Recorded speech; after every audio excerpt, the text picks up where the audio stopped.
Good morning and welcome back to my channel Willing Heart. आशा करছি আপনারা সবাই ভালো আছেন। আজকের ব্লগটা এখান থেকে শুরু করছি। বেশ কিছুক্ষণ আগেই ঘুম থেকে উঠেছি, চাটাও খাওয়া হয়ে গেছে। এবার ব্রেকফাস্ট রেডি করতে কিচেনে যাব। তাহলে চলুন এখান থেকে আজকের ব্লগটা শুরু করছি আপনাদের সঙ্গে। ব্রেকফাস্টের প্রিপারেশন করে যাচ্ছি। কালকে একটু চিকেন স্যান্ডউইচ হয়েছিল, তার স্টাফিংটা আছে, আজকে সেটা দিয়েই মোটামুটি স্যান্ডউইচটা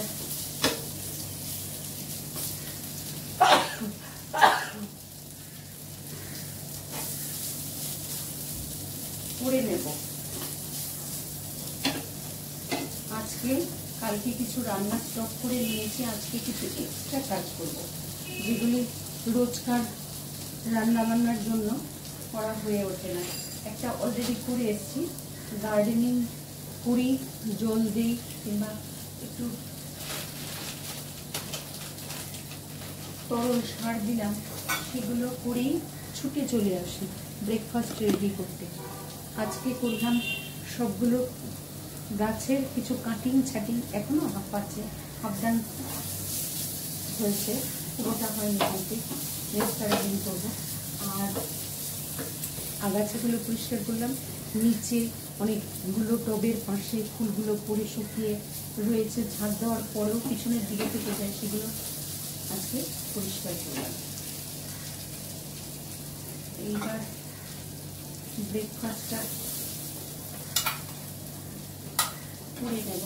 আগে তো এটা স্টাফিংটা ছিল, আমার একটু কাজের সুবিধাই হবে, স্টকে ছিল বলে। কালকে রাত্রিবেলার দিকে ঘুম থেকে উঠে যখন ওয়াশরুমের দিকে যাচ্ছি, তখন দেখি খুব হাওয়া দিচ্ছে। সেই হাওয়াটা বেশ জোরে। আমাদের টয়লেটের একটা কমন টয়লেটটার দরজাটা খোলা ছিল, সেটাতে ডোর স্টপারটা ছিল না দেওয়া, দিকে ধুম ধুম ধুম করে আওয়াজ হচ্ছে। উঠে গিয়ে সেটাকে ডোর স্টপার দিলাম।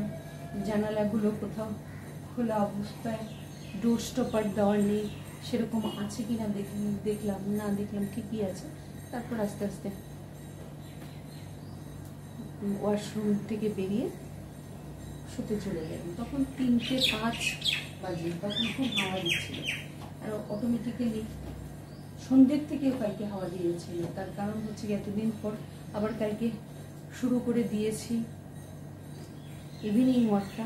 সন্ধ্যেটা দিয়ে ইভিনিং ওয়াকে বেরিয়ে গেছি, তাতে ভালো হয়েছে।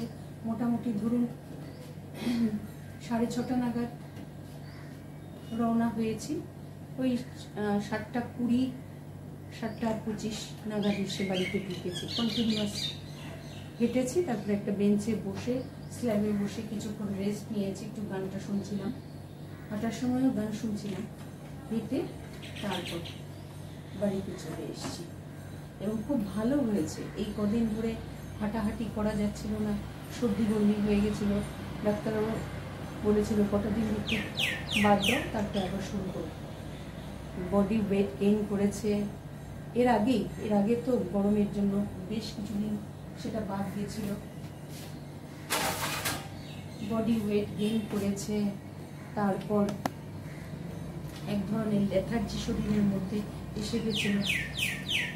পরশুদিন ওষুধটা শেষ হয়েছে, কালকেই না আর বসে থাকবো না। কালকে যখন ইভিনিং ওয়াক করছি, তখনই ওপর দিকে তাকিয়ে দেখছি চাঁদটা বেশ গোল হয়ে উঠছে, আর হাওয়া দিয়ে একদম কালো যে মেঘটাকে এটাকে সরিয়ে নিচ্ছে। আবার তো যেতে সেই কোথায় এখানে বৃষ্টির সেই অ্যাটমসফিয়ার।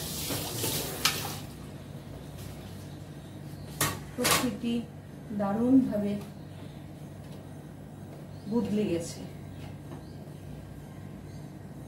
তখনই বাড়িতে এসে বলেছি যে মনে হচ্ছে না যেরকম ঠুম ধরে আছে আকাশটা, মনে হচ্ছে এখনই নামবে এখনই নামবে, সেটা কিন্তু হওয়ার মতন পজিশন নেই। তার কারণ হচ্ছে কি উপরে আকাশে মেঘ নেই, মেঘটাকে সরিয়ে নিয়েছে। তাই তো হলো, রাত্রিবেলার দিকে হাওয়া দিচ্ছিল, কোথাও বৃষ্টি হয়েছে কিনা জানি না, আমাদের দিকে কিন্তু বৃষ্টি হয়নি। এই হচ্ছে গিয়ে বৃষ্টি বা ওয়েদারের আমাদের এখানে অবস্থা। সকাল থেকেই ততটা গরম না হলেও যথেষ্ট পিক আপ নিচ্ছে গরম, আর সঙ্গে হিউমিডিটি এত বেশি। কালকে এমন অবস্থা হয়েছে, কালকে না কটা দিন ধরেই হচ্ছে, এমন অবস্থা হয়েছে যে রান্নাঘরে রান্না করতে করতে পালিয়ে চলে গেছি। যেখানে এসি ঘরে এসিটা চালানো থাকে রাত্রিবেলা শোয়ার সময়, তারপর সকালবেলার দিকে ফ্যান চালিয়ে দেওয়া হয়, সেখানে গিয়ে ফ্যানের নিচে বসে রয়েছি ড্রেসিং টেবিলের ওপর। আমার হাজব্যান্ড জিজ্ঞেস করছিল তুমি বারবার আসা যাওয়া করছো কেন?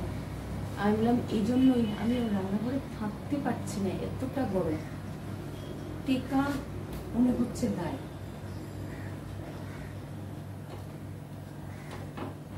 আর এদিকে শুনছি, পেপারে দেখছি, নেটে দেখছি, নর্থ বেঙ্গলে প্রচুর বৃষ্টিপাত হচ্ছে, তিস্তার জল বেড়ে গেছে, সিকিমে প্রচুর বৃষ্টিপাত হয়েছে, আগামী দিনেও ভারী বৃষ্টির সম্ভাবনা। এগুলো কালিম্পংয়ের রাস্তায় ধস নেমেছে, এই সমস্ত জিনিস আমরা এখান থেকে পড়ছি, পেপারে দেখছি, যেখানে কোনো চিহ্ন মাত্র নেই বৃষ্টি। কি হবে জানি না। একটু ডিমের পোচ করে দিচ্ছি।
একটা স্পুন দেওয়া যাক।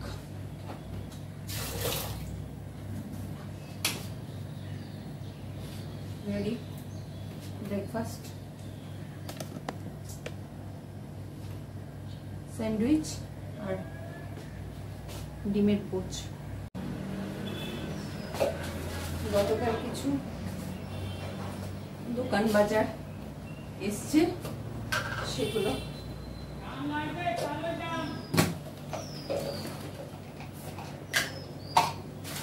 কন্টেনারে রাখা হয়নি।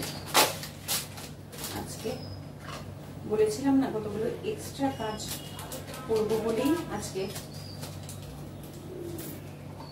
রান্না বান্না কালকে কিছু স্টক করে নিয়েছি, এগুলো করবো। কিছু কাপড় জামা ডিভাইন থেকে এদিক ওদিক করতে হবে। ডিভাইনের জিনিসগুলোকে একটু ভেতরের দিকে, শীতের জামা কাপড় পাহাড়ে গেছিলাম, সেই জামা কাপড়গুলো ভেতরের দিকে সব রেখে দিতে হবে। তারপর এখনকার ডেইলি ইউজের জামা কাপড়গুলো রাখতে হবে, সেরকম করে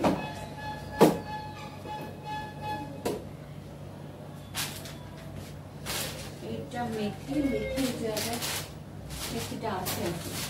আর এটা হচ্ছে গোটা সরষে।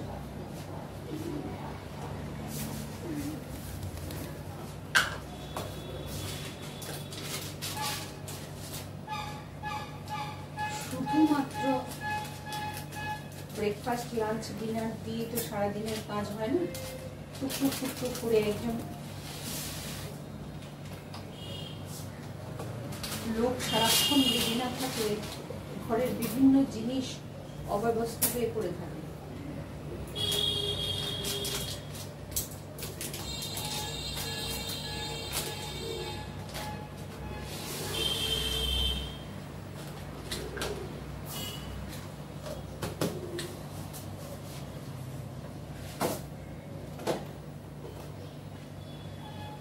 হয়ে গেল গোটা জিরে আর মেথিটা এক্ষুনি রাখতে হবে না।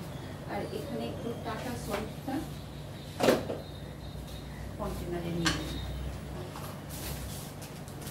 সল্টটা লাগবে।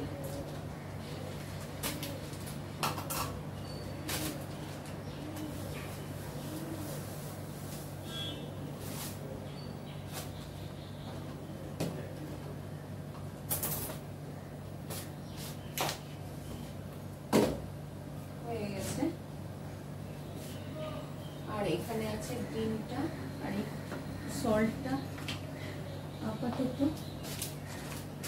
একটা গার্ডার দিয়ে রেড করে রেখে দেব। আর এখানে আছে একটা টোস্ট বিস্কিট, আর এই বিস্কিটটা খেতে খুব ভালো লাগে তাই এনেছি। অন্য বিস্কিট আছে তাই এখানে আছে একটা চাট মশলা, আর এখানে আছে শাহি গরম মশলা, আর এটা হচ্ছে গিয়ে চানাচুর, আর এখানে ছিল দুটো। এগুলো দোকান বাজার হয়েছে। এই কন্টেনারগুলো চানাচুরের কন্টেনারে চানাচুরটা রেখে দেবো।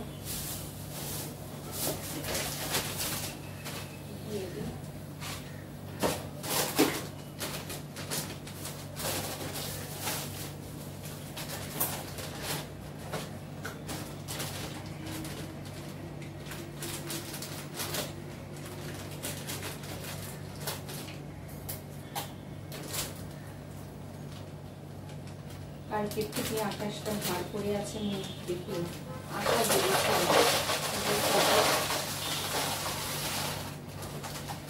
কয়েক পশলা বৃষ্টি হবে। ও বাবা, ভগবান যেন ও দৃশ্য থেকে বলছে দাঁড়া তোদেরকে আরো পচাবো।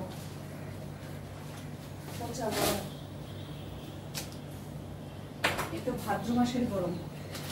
ভাদ্র মাসে নাকি আগে ছোটবেলা থেকেই শুনতাম যে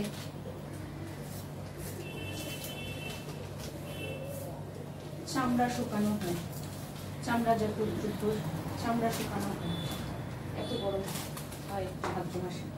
সেই গরম তো এখন জুন মাস, মে মাসে, জুন মাস কি এপ্রিল মেতেই হচ্ছে। আর জুনের অপেক্ষা আর জুলাইয়ের অপেক্ষা করতে হচ্ছে না, অগস্ট সেপ্টেম্বর। বর্ষা পিছাতে পিছাতে কবে আসবে দেখা নেই। আর কতদিন এই মানে গলদঘর্ম হয়ে চলতে হবে তারও কোনো নিশ্চয়তা নেই। আশা রেখে বাঁচে চাষা, সেই কারণে আমরা আশাটা ভুলবো না। তাহলে তাহলে আজকের ব্লগটা এখানেই রাখছি। যদি কিছু ভালো লেগে থাকে অবশ্যই অবশ্যই আমার চ্যানেলটাকে একটু সাবস্ক্রাইব করবেন, লাইক করবেন, শেয়ার করবেন।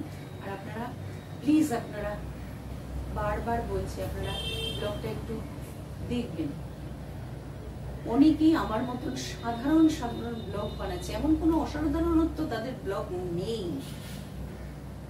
কিন্তু তা সত্ত্বেও তাদের ভিউজ ভালো আসছে, আমারটার ভিউজ ভালো আসছে না। এটা ঠিক মেনে নেওয়া যাচ্ছে না, জানেন তো, এটা ঠিক মেনে নেওয়া যাচ্ছে না। তাই আপনাদেরকে রিকোয়েস্ট করছি, আপনাদের হাতেই আমার চ্যানেলটার চাবিকাঠি। ভিউজ কতটা ডাউন হচ্ছে আর কতটা আপ হচ্ছে সেই ব্যাপারটা আপনারাই ঠিক মতন করে